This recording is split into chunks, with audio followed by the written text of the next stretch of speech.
Assalomu alaykum azizlar. Sizlar bilan Zollinger-Ellison sindromi haqida gaplashib o'tamiz. Bu o'zi qanaqa sindrom va organizmga qanaqa qilib ta'sir etadi? Ma'lumotga qaraydigan bo'lsak, gastrin secreting tumor ekan. Ya'ni gastrin nomi. Organizmda normal holatda o'sha gastrin ishlab chiqaruvchi bezlar bor. Ya'ni o'sha neuroendokrin hujayralar bor. Va bu o'sha o'smani biz qayerda kuzatishimiz mumkin ekan? Duodenumda yoki pankreasda ko'rishimiz mumkin ekan. Mana bu yerda ko'rib turibsizlar. Chegaralab qo'ydim. Ya'ni bu tumor hisoblanadi. O'zidan gastrin ishlab chiqaruvchi, oshqozon osti bezida uchrovchi tumor hisoblanadi. Normal holatda gastrin qanaqa funksiyani bajarishini ko'ramiz. Vagal ton orqali o'sha nerv oxirlaridan gastrin releasing peptide ishlab chiqariladi va bu oshqozon devorida joylashgan G sellarga ta'sir etadi. Va bu G sel esa o'zidan nimani ishlab chiqaryapti? Gastrinni. Gastrin endi xlorid kislota ishlab chiqaruvchi parietal sellarga ikki xil yo'l orqali ta'sir etadi: bevosita va bo'lvosita. Bevosita to'g'ridan to'g'ri parietal sellarga ta'sir etib, xlorid kislotaning miqdorini, produktini oshirib beradi. Ikkinchisi bu o'sha intrachromafin like sellarga ta'sir etib, gistamin miqdorini avval oshirib beradi. Gistamin esa H2 retseptorlari orqali parietal sellarga ta'sir etadi va keyinchalik yana xlorid kislota miqdorini nima qilyapti? Oshirib beryapti. Bu normal holatdagisi azizlar. Endi bu tumor bo'lgandan keyin endi bu yoqdan tashqari duodenum va pankreasda ham qo'shimcha ravishda giperaktiv, ya'ni hypersecretion holatida asid ishlab chiqarilyapti, ya'ni xlorid kislota ishlab chiqarilyapti va bu ma'lumotga e'tibor beramiz. Acid hypersecretion va ko'p miqdorda kislota bo'lganligi sababli 12 barmoqli ichak va och ichakda qayta devorga ta'sir etadi, ya'ni recurrent ta'sir etadi. Va bizda yaralarni keltirib chiqarish mumkin ekan. Chunki xlorid kislotaning ko'pi bizda protect funksiyasini buzadi. Oshqozonni yoki masalan ichaklarimizni shilliq qavatini zararlab qo'yishi mumkin va bunda o'sha ulcerlar, ya'ni yaralar kelib chiqishi mumkin ekan. Va biz bunda nimalarni ko'rishimiz mumkin? Present with deyapti, ya'ni abdominal pain, ya'ni qorin og'riqlari. Qorin og'riqlari peptic ulcer sababli kelib chiqadi. Mana shu yaralar sababli, ichak yaralari sababli kelib chiqadi. Yana ko'rib turibsizlar. Ikkita sohada berib qo'yilgan. Va ichak yaralari orqali nima bo'lishi mumkin ekan? Abdominal painlar bo'lishi mumkin ekan yoki o'sha distal ulcerlar. Distal ulcer degani yana tanadan uzoq bo'lgan ichaklarimizda, misol uchun yeyinum yoki yonbosh ichaklarimizda nima bo'lar ekan? Ulcer sababli og'riq bo'lar ekan. Mana shuni o'zi ham og'riq beradi azizlar. Va keyinchalik biz diareyani ko'rishimiz mumkin ekan. Diareya malabsorption sindromi bilan birgalikda kerak ekan. Malabsorption degani, ya'ni biz aytdik, bu yoqda ko'p miqdorda xlorid kislota ishlab chiqarilyapti. Xlorid kislota qayta ya'ni recurrent ta'sir etganligi sababli shilliq qavati so'ruvchanlik xususiyatini buzib qo'yadi. Ya'ni epiteliyalarni shikastlab qo'yadi va normal miqdorda so'rilolmay qoladi ovqat massasi va axlat massasi ortadi. Ya'ni fluidly. Va bunda diareya ko'rishimiz mumkin ekan. Ikkinchisi, xlorid kislota ko'p bo'lganligi sababli bu yerda biz ko'ryapmiz, pyloric sphincter bor. Pyloric sphincterda ta'sirlaydi degan va buni o'sha hazm bo'lmagan holatdan passajni yuqorilaydi. Ya'ni hazm bo'lmagan ovqat massasi ham nimaga tushadi? Ingichka ichakka tushadi va bu so'rila olmagandan keyin axlat massasi bilan pastga tushib axlat massasini oshirib beradi va diareyaga sabab bo'lar ekan. Va biz azizlar buni tekshirishimiz uchun, ya'ni bu yerda tumor bor yoki yo'q, gastrinoma bor yoki yo'qligini bilish uchun secretin stimulation testdan foydalanamiz. Secretinning vazifasi nima deydigan bo'lsak, azizlar, bu yerda ko'ryapsizlar, 12 barmoqli ichakdan secretin ishlab chiqarilyapti va normal holatda, ya'ni gastrinni release bo'lishini, ishlab chiqarilishini bloklar ekan bu yerdagi secretin.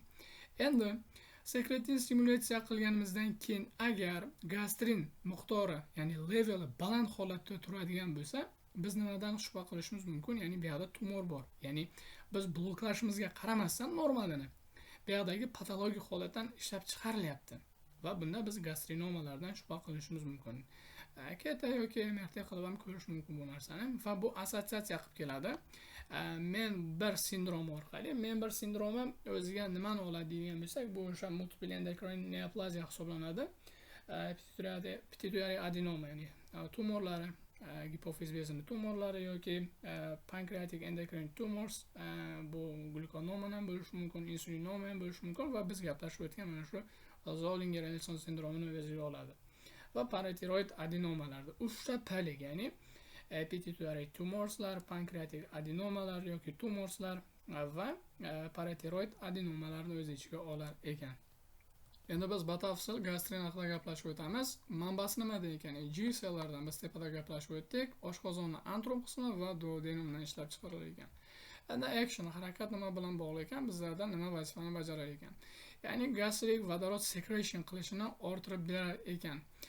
Qanaqa qilib deydigan bo'lsak, azizlar bu yerda ko'ryapsizlar, sxema tarzida berib qo'yilgan. Biz tepada aytdik, vagal ton keladigan va vagal tondan o'sha nerv oxiridan bizda gastrinolizing peptid ishlab chiqariladi va u G sellarga ta'sir etadi. G sellardan esa keyinchalik gastrin ishlab chiqariladi. Gastrin esa o'sha parietal sel, oshqozon devorida joylashgan, ya'ni parietal sellarda CCK1 retseptorga ta'sir etib, bu GQ retseptor bo'lganligi uchun bu stimullovchi ta'sir ko'rsatadi. Stimullovchi ta'sir ko'rsatgandan keyin inositol 3-fosforda o'sha kalsiy mexanizmini, kalsiyni intersellyular muhitda oshirib beradi. Va bunda o'sha vodorod kaliatifaza kanali bor, pompasi bor va shu pompa orqali biz ko'ryapmiz, vodorodni lumenga miqdorini oshirib berar ekan. Ya'ni kaliy kiradi, vodorod chiqadi. Va biz tepada gaplashgan vodorod sekretsiyasini oshirib berar ekan. Endi vodorod chiqdi deydik. Vodorod chiqqandan keyin bu yerda ko'ryapsizlar, tashqi muhitdan xlor ham kiryapti. Xlorda o'zining kanali bor. Bu ham lumenga chiqib bizada xlorid kislotani nima qilib berar ekan? Sintez qilib berar ekan azizlar. O'shaning uchun tepada aytdik, asidni produksioni oshib ketadi. Bu normal holatda ham ishlab chiqariladi azizlar. Endi gastrik mukoz, ya'ni gastrikda o'sha sokini yoki mukoz shilliq ishlab chiqarishni orttirib berar ekan. Va keyingi funksiyasi gastrik motility, ya'ni harakatini ta'minlab berar ekan. Harakati kuchayadi. O'shaning uchun diareya kuzatiladi normadan ortiq. Va biz ko'radigan narsa bu yerda nima orqali regulation bo'ladi? Distension, ya'ni oshqozon hajmi kattarganda biz ovqat yeymiz, hajmi kattaradi va gastrin ishlab chiqarib xlorid kislotani miqdorini oshirib beradi. Hazm jarayonini ta'minlaydi. Alkalization deyapti, ya'ni ishqoriylashganda bizda bu ta'minlab beryapti. Ishqoriy muhit emas, kislotali muhitni ta'minlab beryapti. Ishqoriy muhit bo'lganligi sababli bo'lsa, buni miqdori oshadi o'zidan o'zi. Amino asidlar yoki peptidlarni iste'mol qilganda ham oshib ketadi va vagal stimulation, asosiy biz ko'radigan narsa, mana vagal stimulation orqali GRP sintez orqali buni boshqarib beradi mana bu jarayon. Endi noteslarni ko'rib chiqamiz. Nima uchun o'sha chronic PPI degan nimalar bor, dorilar bor, ya'ni proton pompa ingibitorlari. Proton pompa ingibitorlarni bu narsa xlorid kislota sekretsiyasini bloklaydi. Bu yerda ko'ryapsizlar, proton pompa ingibitorlari mana bu kanalda pompani bloklagandan keyin xlorid kislota miqdori tushadi. Xlorid kislota miqdori tushib ketganligi sababli organizm kompensator maqsadda sifatida mana gastrinning miqdorini oshiradi va o'shaning uchun bizda gastrin miqdori shunda ortar ekan. Va xronik atrofik gastrit, bunda o'sha H. pylori degan bakteriyamiz bor. Va shu atrofik gastritda mana shu hujayralar nobud bo'ladi azizlar. Nobud bo'lganligi sababli endi bundan xlorid kislota ishlab chiqarilmaydi. Xlorid kislota yo'q, bu o'sha kislotani oshiraman deb gastrinning miqdori ham birgalikda oshib ketadi. Va biz gaplashgan o'sha Zollinger-Ellison sindromi. Zollinger-Ellison sindromini ko'rdik. Bu gastrinomalar hisoblanar ekan. Mana shu oshib ketish joylarini yaxshi bilib olishlaringiz kerak, chunki o'sha proton pompa ingibitorlarini olganimizdan keyin kedalik, pantoprazol, eng nimalari bu biz bilamiz degan omezida, omeprazol yoki ezomeprazol yoki ribeprazol, buni ko'p ishlatamiz o'sha gastritlarda va gastritlarda xronik tarzda buni qabul qilsak, mana shu gastrinning miqdorini oshirib berar ekan, ya'ni kompensator tarzda. Bizning asosiy biladigan joylarimiz, ya'ni bu tumorini va bu tumordan gastrin ishlab chiqariladi. Normal holatda bo'ladigan joyini bilishimiz kerak, ya'ni o'sha G sellardan va G sellar qayerda joylashadi? Stoma va antrum stomada va duodenumda. Va uni funksiyasini bilishimiz kerak normal miqdorda va nima orqali bu regulyatsiya qilinadi. Qachon buni miqdori ortib ketadi normal miqdorda, patologik miqdorda qachon ortadi, normal miqdorda qachon ortadi va nima orqali bu regulyatsiya qilinadi. Mana shularni bilib olishimiz juda zarur hisoblanadi. Va azizlar, sizlar bilan gaplashib o'tadigan o'sha gastrin va Zollinger-Ellison sindromi haqida shulardan iborat edi. xato va kamchiliklar bo'lgan bo'lsa, uzr so'rayman.